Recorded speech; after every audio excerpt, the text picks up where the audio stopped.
channel. In today's video, we are locked up and loaded in the Duramax, got the trailer hooked up, headed to purchase yet another Subaru.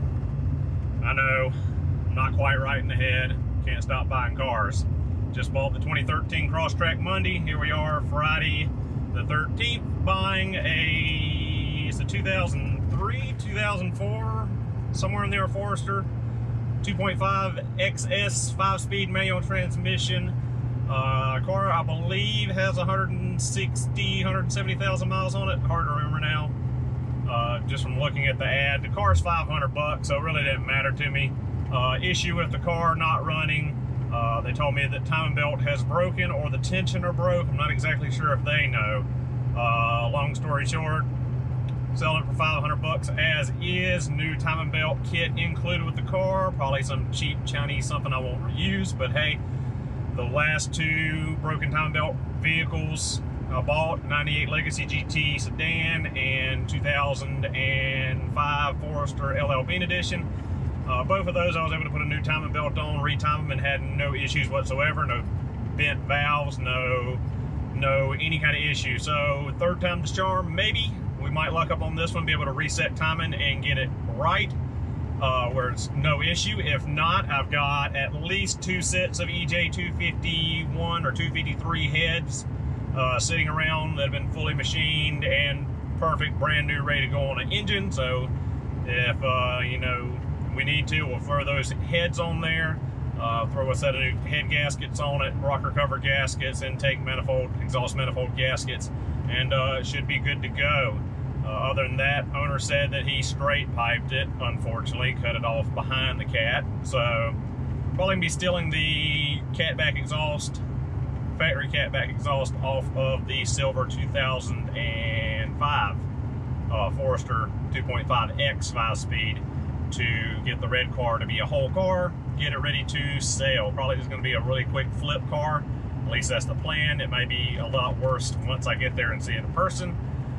I think ETA to arrival is about 50 minutes or so. So with that said, let's enjoy the ride, and I'll check back in with you when we get the car.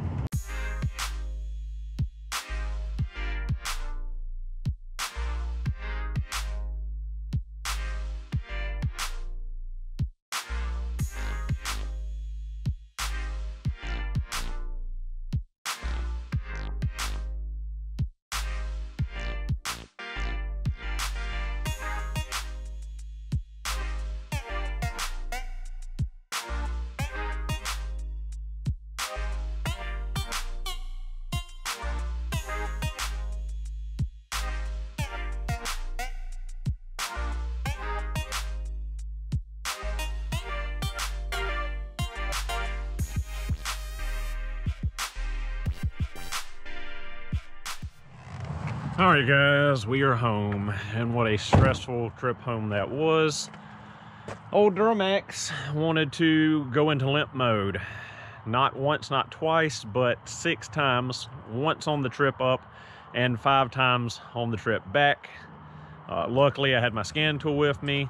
I know what the problem is. Got to get to fixing it. It's really simple, cheap fix. Injector number 7 has a circuit fault. GM has a TSB service bulletin for injector pigtail on injector 7, and I believe number 2. The issue was that the wiring harness is bent at a pretty tight angle, past 90 degrees on those 2 injectors, and the wires in the harness are known to chafe and or break, causing bad connection. When the fuel injection module detects that there is a short or open in that circuit, it cuts that injector's power and it puts the truck in limp mode. And limp mode with a 20-foot trailer and a car on the back is no damn fun because you have no throttle, no power, and I think you max out at like 15 miles an hour. It just barely got me off the side of the interstate. I broke down 3 times on the side of I-77 and twice on the side of Highway 21 on the way up. It was on 485 right past Charlotte Douglas Airport, and man, that was scary at 5 o'clock with everyone driving like bats out of hell. But we got back home. It's a simple fix, just got to get to it. Here's what we're focused on is the Forester, not my Duramax. So a little bit rougher than what I thought it was going to be, which it's always what happens when I buy $500 Subarus. The grill is broken over here, as we see, no biggie. Headlights have already been buffed out, thankfully. The guy I bought it from said he got it off of a younger female out of Pennsylvania. Luckily, it's not Eat It With Rust. I don't know how. Big old dent here in the driver door. Might pull the driver door off the silver car and paint it for this car. Just depends on if this car is actually worth fixing and flipping, or if it'll be a parts car. All four corners we got some slicks, so need some tires. He put new rear rotors and pads on the back, so we got new rear brakes. Looking underneath it, it's not rusty, nowhere near what I thought it would be. We've got rust on things like the wiper arm, things of that nature, but nothing terrible underneath. Thankfully, the cargo cover is intact. Random manifold for some reason. Timing belt, another brand new Gates timing belt kit. Well, AC Delco timing belt kit. GM makes Subaru timing belt kits apparently. Luckily, he gave me a brand new Subaru timing cover. This isn't a Subaru timing cover, never mind. This is aftermarket. It does not say Subaru. What we got here? We got a Gates kit, but it says AC Delco. Huh, interesting. So the belt is nameless. Oh wait, no, it's a Gates belt. And we've got all the, this is probably the cheap Chinese Gates. Yep, China. This junk will not be going on this car. Cheap, made in Canada. Interesting. Tensioner. And all that good stuff. So, gonna unload this thing and the trailer before it gets dark on me. Real quick, we'll look at the interior. It's actually a fairly clean car to be a 2.5 XS. A couple stains back here on the back seat. Nothing that won't shampoo out. Looking at the front, everything's pretty much intact. We do have automatic climate control on this one, which I'm kind of surprised at. CD players, more upscale model. Our top cubby is broken, the hinge on it as usual. It does have the armrest extender here. As we said, it is a 5-speed, getting hard to find. We do have the factory owner's manual. Oh, a whole bunch of wiring diagrams. What did we have here? Engine performance circuit. That's timing stuff. And that's a lot of stuff. Something on the ignition coil. Belts and things. Timing. Man, we basically got the entire service manual printed out for this thing. Owner's manual. Didn't really look for this stuff. See if there's a window sticker or anything like that in there. Doubt it. Sometimes you look up. Nope, nothing in there. No evidence where it came from either. We got some ash in there, so it has been smoked in, although I don't really smell it. Real quick, I'll show you what's under the hood and the issue with this car before we close this video out. Sorry for how random and all over the place it's been.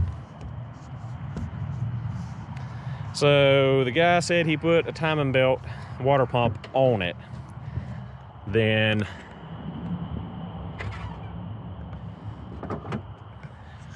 after he did that, he had issue with the AC tensioner down here rubbing into the timing cover. And if you'll see, I don't know if we can see here, it's getting dark. Right there at the timing cover, the tensioner for the time belt is poking out, and it's also cocked in there sideways. So I imagine he did not torque all of the bolts for the idlers and the tensioner correctly, and then he was driving the car, the bolt backed out and the tensioner cocked sideways and let the timing jump. Hopefully it didn't bend any valves. If it did, I've got 2 sets of heads ready to bolt on this that are brand new and been machined. Well, that's not nice. Our AC line is bent over. Great. So our air conditioning is not working. Also see that our AC condenser is missing. We just have a radiator in here. Looks like this car was involved in a front end collision at some point. And we got some rust and fasteners missing around here.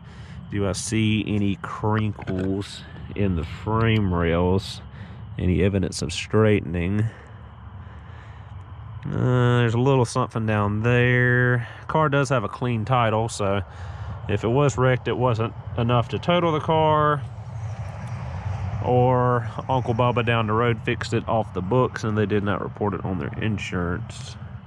Carfax is not the gospel truth about a vehicle. So if they did have a front end collision, it was pretty small, probably just got the grill and the front bumper and the condenser. But yeah, the condenser is gone, and we've got that there. We got some snazzy LED headlights, GM AC Delco battery.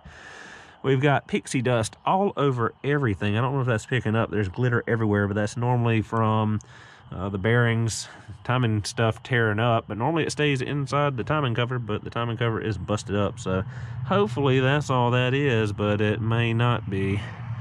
Looking here, we got the original head gaskets on this car. We got a busted inner CV axle boot there. We got a new aftermarket non-Subaru junkie starter. So like I said, a bunch rougher. Ugh. Aftermarket radiator cap, never on a Subaru. So we definitely got our work cut out for us if we're going to try to get it to run and sell it as a flip car. This probably will become a parts vehicle. But real quick, let's see what the mileage is, because I didn't really look at that.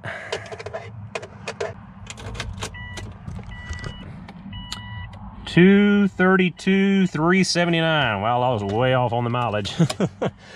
Oh well, it doesn't really matter. So, well, that'll do it. This whole fiasco of buying this car. Probably should have left this one alone, but it is what it is. Thank you so much for watching. Hope you enjoyed, and I will see you guys in the next video.